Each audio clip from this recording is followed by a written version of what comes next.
So hi friends, good afternoon. Welcome to history का part 6। आज हम लोग वेलेस्ले का टॉपिक जो हम आधा कवर कल कर चुके थे उसे वाइंड अप कर देंगे। ठीक है।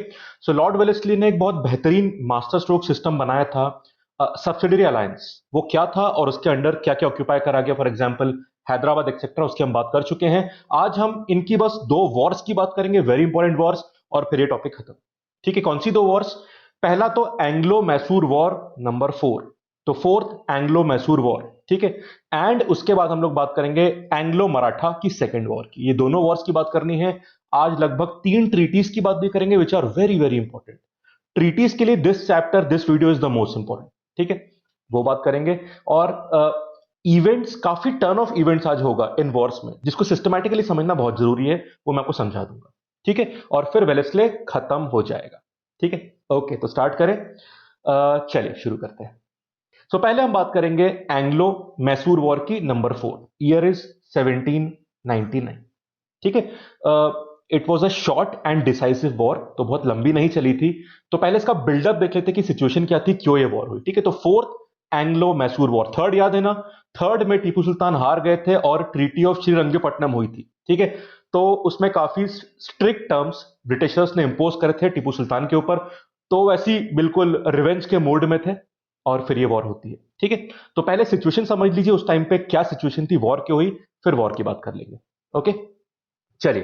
तो what was the situation at that time and what were the reasons for the fourth Anglo Mysore war, वो देख लीजिए। तो सबसे पहले Tipu Sultan was in a revenge mood, क्योंकि थर्ड एंग्लो मैसूर वॉर की जो ट्रीटी हुई थी श्रीरंगपट्टनम की, उसमें काफी स्ट्रॉन्ग टर्म्स इंपोज करे गए थे उनके ऊपर, जैसे कि सन को हॉस्टेज बनाना, हैवी वॉर इंडेमनिटी इंपोज करना, काफी एरियाज ले लेना एम्पायर के, मैसूर के एम्पायर के, उस पूरे किंगडम में काफी एरियाज ले लिए गए थे, एंड सो ऑन। ठीक है, तो उसका बदलाव लेना चाहते थे। He worked very hard to make Mysore a very strong state. ठीक है, ये इंटरनल रिफॉर्म और स्टेट को स्ट्रॉन्ग बनाने वाले काम तो पहले भी करते रहते थे। ठीक। He also gradually tried to garner और gather support against the Britishers. तो पूरी प्लानिंग के साथ चलते थे। ये किसकी बात हो रही है? टीपू सुल्तान। वही अपने स्टेट को स्ट्रांग बना रहे थे, मैसूर स्टेट को, और वो काफी कोशिश करते थे सपोर्ट की अगेंस्ट द ब्रिटिश, जिसमें सबसे इंपॉर्टेंट हेल्प वो किससे लेते थे आपको पता है? France. So he tried to take help from France, Kabul, Turkey, Arabia. तो फ्रांस और बाकी मिडिल ईस्ट में काफी एरियाज से, काफी किंगडम से उन्होंने हेल्प की कोशिश करी। सबसे हेल्प नहीं मिल पाई, बट वो एफर्ट करते रहते थे, and this surely created a fear in the British. ठीक है, ब्रिटिशर्स अच्छे खासे डरते थे मैसूर के एम्पायर से, एटलीस्ट जब तक टीपू सुल्तान थे। ठीक है, समझे बैकग्राउंड? और देख लीजिए, he also communicated with the French government, जो उस समय की रेवोल्यूशनरी फ्रेंच गवर्नमेंट थी। ईयर है 1798, जुलाई की बात है। फिर श्रीरंगपट्टनम जो कैपिटल था उस समय मैसूर का, वहां पर अब ये देखिए कुछ सिंबॉलिक इवेंट्स है। एक जैकोबियन क्लब स्टार्ट करा गया था, flag of French republic was hoisted, and एक ट्री ऑफ लिबर्टी प्लांट करी गई थी। तो ये तीन events were symbolically very important to show the connection और support between Mysore and France. और ये ब्रिटिशर्स को डराने के लिए या गुस्सा करने के लिए काफी था। ठीक है, गुस्से भी थे ब्रिटिशर्स और डर भी था। ठीक, कौन से इवेंट्स? जैकोबियन क्लब चालू करना, ट्री ऑफ लिबर्टी को प्लांट करना, और फ्रेंच रिपब्लिक का फ्लैग वहां पे हॉइस्ट करना श्रीरंगपट्टनम। ये तीनों सवाल एग्जाम में भी काफी आते हैं। ठीक, कि क्योंकि ये जैकोबियन क्लब किसने चालू किया था? टीपू सुल्तान। तो ये तीनों चीजें एग्जाम के हिसाब से भी काफी इंपॉर्टेंट है। इवेंट बहुत सिंपल है, पर फिर ध्यान रख रहे हो, आपको क्या लगेगा? हाँ भाई, हम लोग फोर्थ एंग्लो मैसूर वॉर पढ़ रहे हो, उसमें जैकोबियन क्लब की बात होती है। पर जब पूरी हिस्ट्री को साथ में रिटेन करते हो ना फ्रेंड्स, काफी चीजें भूल जाते हैं। इसलिए रिवीजन करते रहोगे तो हिस्ट्री सबसे आसान है, वरना चीजें कहां घूम जाएगी पता ही नहीं चलेगा आपको। ठीक है, and that order and sequencing in the mind is very important. चलो ठीक है, उसके बाद क्या हुआ? नेपोलियन पावर में आते हैं। नेपोलियन पावर में आते हैं फ्रांस में। ठीक है, and he wrote friendly letter to Tipu Sultan. ठीक, इस टाइम पे नेपोलियन इजिप्ट में थे। ठीक, जब ये लेटर लिखा गया था, so he wrote a friendly letter to Tipu Sultan. तो नेपोलियन के आने के बाद भी जो एक सपोर्ट सिस्टम था वो चलता रहा था मैसूर और फ्रांस के बीच में। अब इसी टाइम के आसपास वेलेस्ली की एंट्री होती है। ये इंडिया लिखा हुआ जो आप देख सकते हैं, आप इंडिया में। तो इसी समय पे वेलेस्ली की एंट्री होती है इंडिया में, एंड वेलेस्ले के मन में नेपोलियन का डर तो था। एक ओपन फैक्ट था that there was an element of fear in Wellesley regarding the French invasion, particularly Napoleon. ठीक है। और इसी कारण से ही prepared for a war with Mysore, Mysore से वॉर के लिए वो प्रिपेयर्ड थे, उन्होंने भी काफी तैयारी करी थी टीपू सुल्तान की तरह। ठीक। अब यहां पे वेलेस्ली की बात हो रही है, तो वेलेस्ले वॉज प्रिपेयर्ड, जो उस समय गवर्नर जनरल बन चुके थे, विद मैसूर। ठीक है। Now Wellesley try to revive, आपको याद है ना 1790 में एक थ्री पार्टी या ट्राई पार्टी अलायंस बना था। He again tried for that, तो वेलेस्ले ने कोशिश करी कि ऐसा अलायंस दोबारा बन जाए जिसमें एक तो ब्रिटिशर्स होंगे और दो इंडियन पावर्स होंगी। ठीक है। So he tried for a tri party alliance with Marathas and Nizam of Hyderabad. अब मराठा तो नहीं माने, Marathas did not accept the proposal of Wellesley, पर उन्होंने एक वादा किया कि वो न्यूट्रल रहेंगे। ये भी सुकून की बात थी। तो मराठास ने क्या बोला, नहीं हम आपके साथ नहीं लड़ेंगे, पर हम न्यूट्रल रहेंगे, निश्चिंत रहिए, हम आपके खिलाफ नहीं लड़ेंगे। तो इतनी बड़ी पावर का न्यूट्रल रहना भी ब्रिटिशर्स के लिए एक अच्छा डेवलपमेंट था। और फ्रेंड बता दो हैदराबाद का क्या हुआ, कल ही तो पढ़ा था आपने, हैदराबाद को साइन करना पड़ा था ट्रीटी, कौन सी ट्रीटी, सब्सिडरी अलायंस वाली। ठीक है। तो जो सब्सिडरी अलायंस सिस्टम था वो हैदराबाद से इंपोज किया गया, तो Hyderabad had to sign the treaty which imposed subsidiary alliance on Hyderabad. तो हैदराबाद तो कंट्रोल में आ गया था, उन्होंने सब्सिडरी अलायंस साइन किया था। फ्रेंड्स एक सवाल है, which was the first state to sign subsidiary alliance with Britishers, Hyderabad. ठीक है। और इस कारण से एक तो वो कंट्रोल में आ गए ब्रिटिशर्स के, और जो वहां पे फ्रेंच आर्मी थी वो डिसबैंड कर दी गई और उसकी जगह ब्रिटिश आर्मी आ गई थी। ठीक। तो जो भी फ्रेंच की कुछ ट्रूप या कंटिजेंट थी उनको हटा दिया गया और उसकी जगह पे क्या आ गए, ब्रिटिशर्स। ठीक है, ब्रिटिशर्स आ गए, तो हैदराबाद कंट्रोल में आ गया, मराठास नहीं माने। अब देखिए, अब वॉर का मेन क्लाइमैक्स सीन देख लीजिए और फिर वॉर शुरू हो जाएगी। ये देखिए, वेलेस्ले ने सबसे पहले तो वही हथियार आजमाया जो उन्होंने बाकी इंडियन स्टेट का आजमाया था। ही परसुएडेड टीपू सुल्तान को, टीपू सुल्तान आप क्या साइन करो, आप वो ट्रीटी साइन करो ताकि आप सब्सिडरी अलायंस के अंडर आ जाओ। तो पहले तो टीपू सुल्तान को ब्रिटिशर्स ने ऑफर दिया कि आप सब्सिडरी अलायंस साइन करो। ठीक। So Wellesley tried to persuade Tipu Sultan for subsidiary alliance, पर जैसा कि उम्मीद थी टीपू सुल्तान नहीं माने और इस रिक्वेस्ट को इग्नोर करा गया। और इन्हीं सारे डेवलपमेंट की वजह से शुरू होती है फोर्थ एंग्लो मैसूर वॉर। किसी वॉर की बिल्डअप समझना बहुत जरूरी है। वॉर तो देखिए बड़ी सिंपल सी होती है, वॉर के दौरान क्या वो इतना कुछ नहीं पूछते, एक तो पहले वाली कहानी पूछते और बाद की ट्रीटी पूछते। समझ गए। चलिए, तो इससे शुरू होती है, जैसे कि आप देख सकते हैं, fourth Anglo Mysore war and the year was 1799। बहुत शॉर्ट और डिसाइसिव वॉर थी, बहुत लंबी नहीं चली थी।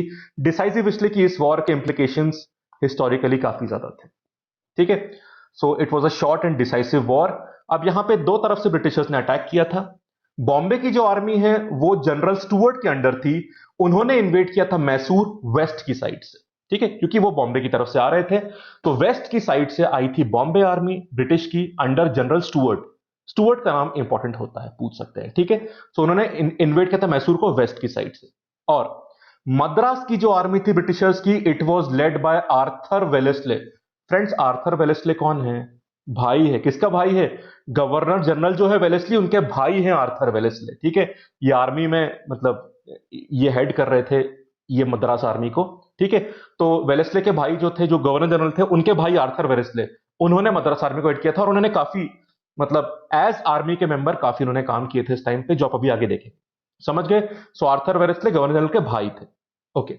सो ये मद्रास आर्मी लीड करके आते हैं and he forced Tipu Sultan to retreat to capital Srirangapatnam. तो बिल्कुल एक तरह से पीछे की तरफ धकेला गया जो वॉर में।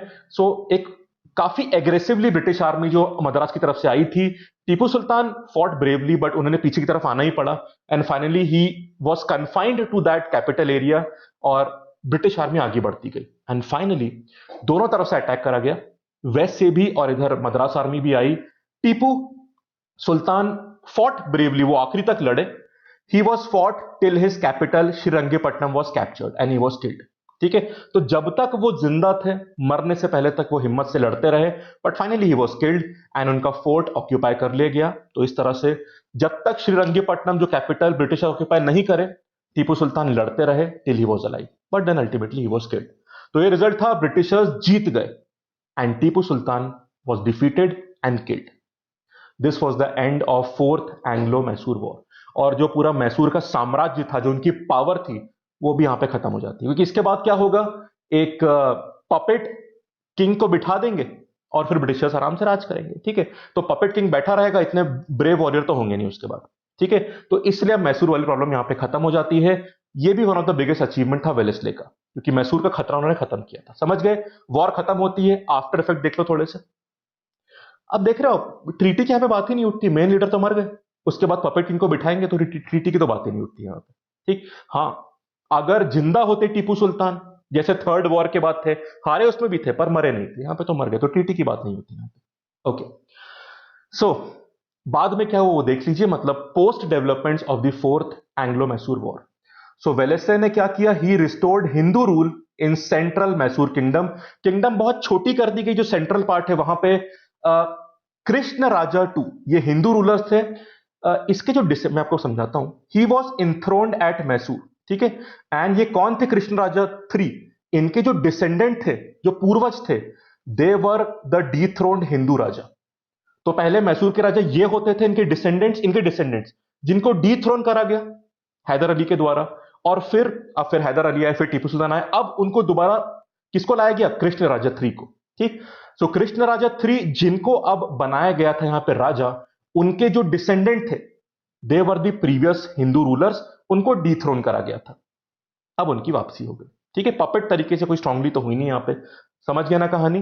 ठीक, अब ध्यान रखिएगा, जब कृष्ण राजा टू को एंथ्रोन मतलब थ्रोन पे बिठाया गया मैसूर की, can you imagine the age, 5 years, 5 साल की उम्र थी बस। तो बेसिकली पपेट वाला काम था। ठीक, और पुरनैया जो कि प्रीवियस मिनिस्टर थे, उनको दीवान बनाया गया।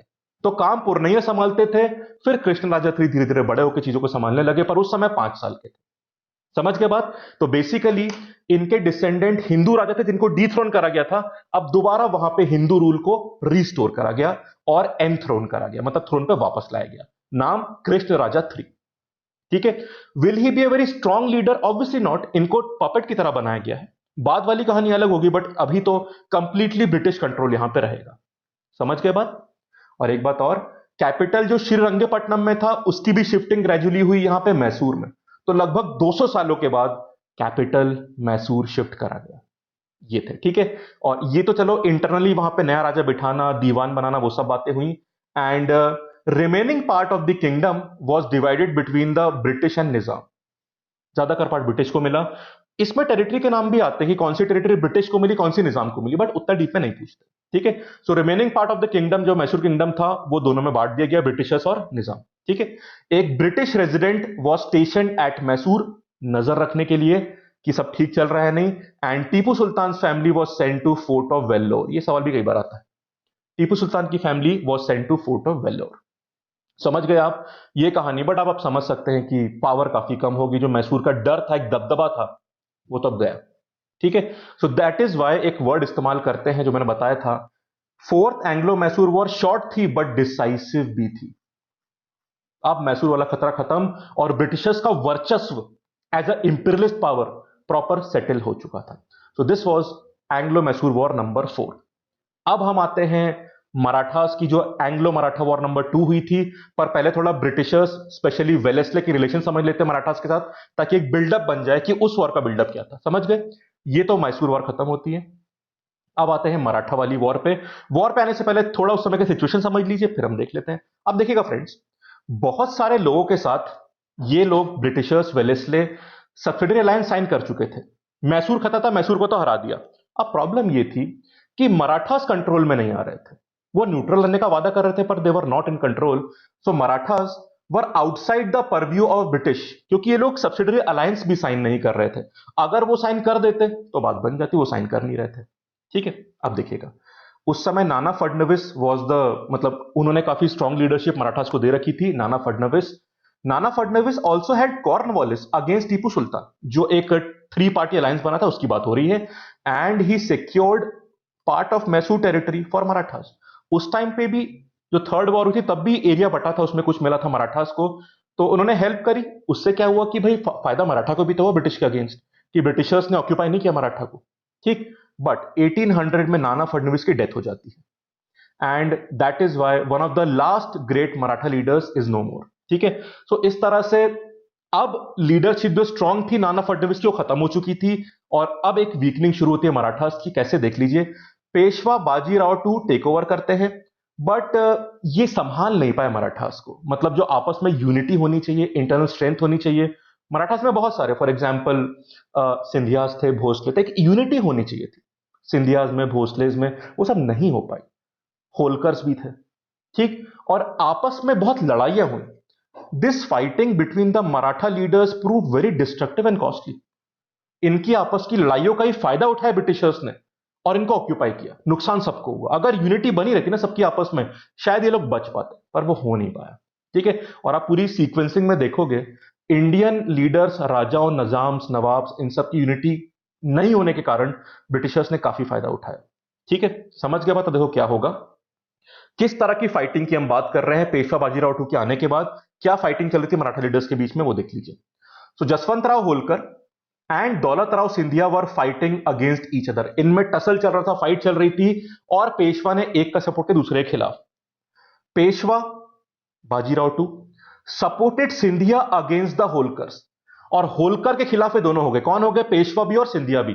अब Holkar marched against these two, which two? Peshwa and Scindia. तो होलकर ने लड़ाई छेड़ दी इन दोनों के खिलाफ। अब combined forces of Peshwa and Scindia was defeated. Holkar ने जो कंबाइंड फोर्स थी किसकी? सिंधियास की और पेशवा की, उनको हरा दिया। ठीक, and Poona was captured and plundered by Holkars. काफी लूटपाट मचा के होलकर्स फिर वापस लौट जाते हैं। ठीक है, तो मतलब उन्होंने कैप्चर भी किया, प्लंडरिंग भी किया, मतलब थोड़ा लूटा वूटा उस तरह से। ठीक है, अब पेशवा बाजीराव टू तो खतरे में थे, क्योंकि भाई होलकर जीत गए, उन्हें खतरा था, इसलिए वो बेसेन गए। ही fled to Bassein and took the help of Britishers. ठीक, तो पेशवा बाजीराव टू, क्योंकि अब खतरे में थे, होलकर जीत चुके थे, he fled to Bassein and signed treaty of Bassein with the British in 1802। 1802। ठीक है, तो what was treaty of Bassein? This was signed by Peshwa Bajirao two and the Britishers. ये किसकी ट्रीटी थी? सब्सिडियरी अलायंस की ट्रीटी थी। बेसिकली पेशवा बाजीराव टू ने सब्सिडियरी अलायंस एक्सेप्ट कर लिया, और वो करते भी क्या, होलकर तो उनको हरा चुके थे, वो खतरे में थे, उनके पास कोई रास्ता था नहीं। ठीक है, अब देख लो उसके बाद क्या होता है इस ट्रीटी के बारे में। तो ध्यान रखो फ्रेंड्स, पहली ट्रीटी आ चुकी है, ट्रीटी ऑफ बेसेन, किसके बीच में? Peshwa Bajirao two and Britishers के बीच में। It was a subsidiary alliance treaty. Subsidiary alliance क्या होता है आप जानते हो, ठीक है। And Peshwa was recognized as the head of Maratha kingdom.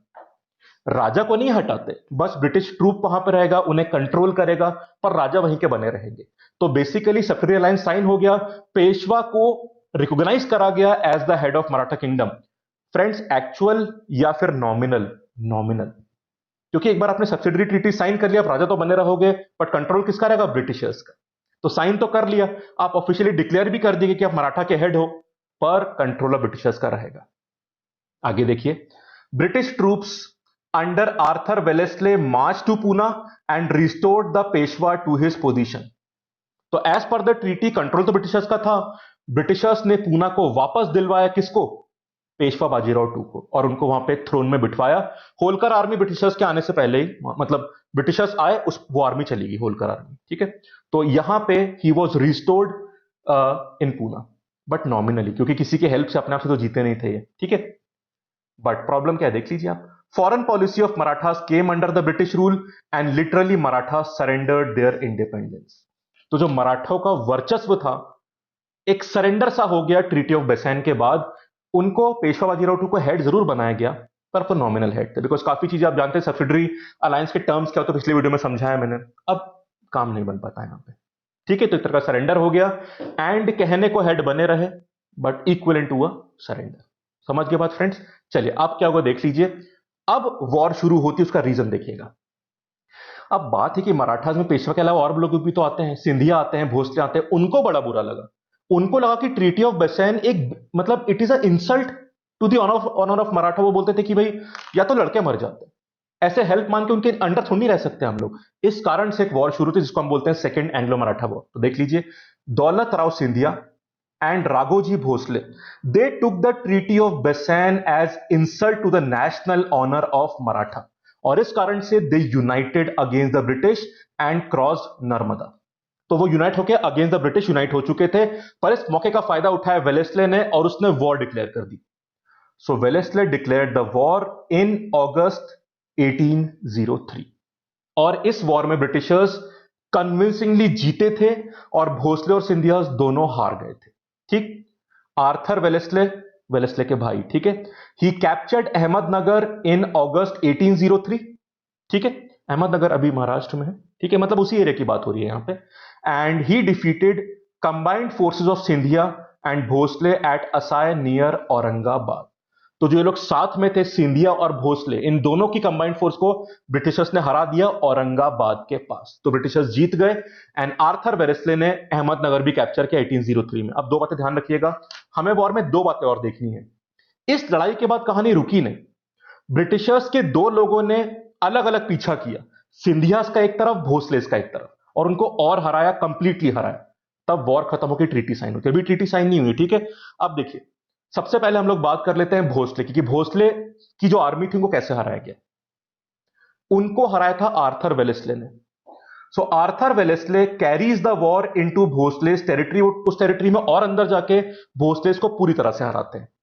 So Arthur Wellesley completely defeated their forces, ठीक है, भोसले की forces in the plain of Argaon. समझ गए? अरगांव मतलब ये रत्नागिरी डिस्ट्रिक्ट जो है ना महाराष्ट्र को, उसमें उसमें है। मतलब ये सब थोड़े कुछ कुछ पुराने नाम है, कुछ अभी भी मिलेंगे आपको, तो उन नामों में जाने की जरूरत नहीं, बस नाम समझ लीजिए, इतना काफी है, ठीक है। सो अरगांव के प्लेन में भोसलेस की पूरी फोर्सेस हार गई, आर्थर वेलेस्ले ने हराया, और तब साइन होती है ट्रीटी ऑफ देवगांव। अब एक ट्रीटी कौन सी आई थी? Treaty of Bassein. अब आ रही ट्रीटी ऑफ देवगांव। किसके बीच में साइन हुई थी? It was signed between Bhosles and Wellesley. और ये भी क्या था? एक तरह का सब्सिडियरी अलायंस। तो ये भी कंट्रोल में आ गए।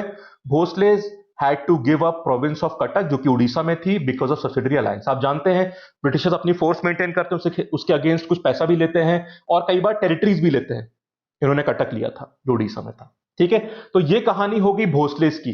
अब सिंधिया को कैसे हराया गया उसकी कहानी देख लीजिए। वो मिशन किसने लीड किया था? लॉर्ड लेक ने। लेक, ये नाम याद रखना, लॉर्ड लेक, ब्रिटिश आर्मी में थे। So Lord Lake led the campaign against the Scindias, ठीक है। अब इनका बड़ा ही मतलब कि ड्रामेटिक टाइप का था, बहुत दूर दूर तक, और काफी अच्छी इन्होंने सक्सेस हासिल करी। दो तीन पॉइंट देख लीजिए बस। So Lake entered Delhi and took Shah Alam to the Mughal emperor under protection. Lake also occupied Agra after negotiations with raja of Bharatpur. तो आगरा, दिल्ली, उन सब एरिया में ये लोग मूव करे थे। आगरा भी ऑक्यूपाई करा गया था after negotiations with raja of Bharatpur, ठीक है। बट अनफॉर्चुनेटली जो लेक, लॉर्ड लेक वाला जो पूरा किस्सा था, इसमें बहुत मराठा सोल्जर्स मारे गए थे। Lot of them perished, they were killed. तो बहुत खून खराबा हुआ था।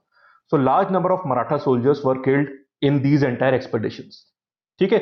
और फिर आती है बारी ट्रीटी, क्योंकि अब तो हार गए थे। So Scindias also signed subsidiary treaty with British, जिसका नाम है ट्रीटी ऑफ सुरजी अर्जुन गांव।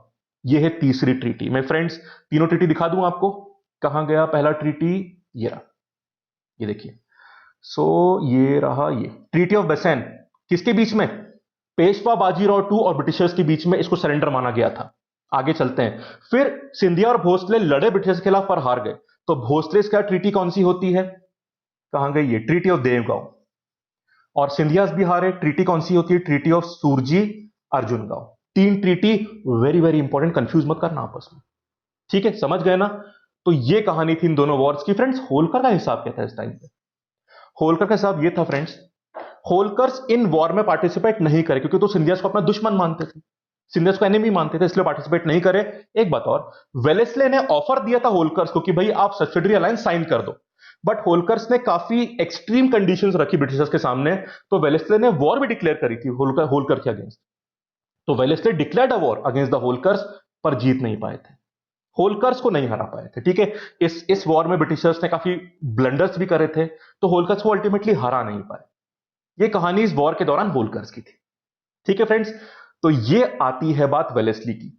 सबसे पहले हमने बात करी सब्सिडरी अलायंस की, उसमें कितने स्टेट्स की बात करी, सबकी हमने देख लिया यहां पे। फिर हमने दो वॉर्स की बात करी, एंग्लो मैसूर की फोर्थ वॉर और एंग्लो मराठा की सेकंड वॉर। फ्रेंड्स आप देख रहे हैं, सिस्टमैटिकली किसी वॉर को पढ़ा जाए तो आराम से बात समझ में आ जाती है, बस रिवीजन जरूरी है ताकि हम लोग मिस ना करें चीजों को, ठीक है। चले तो बस एक स्लाइड और, let us analyse the tenure of Wellesley.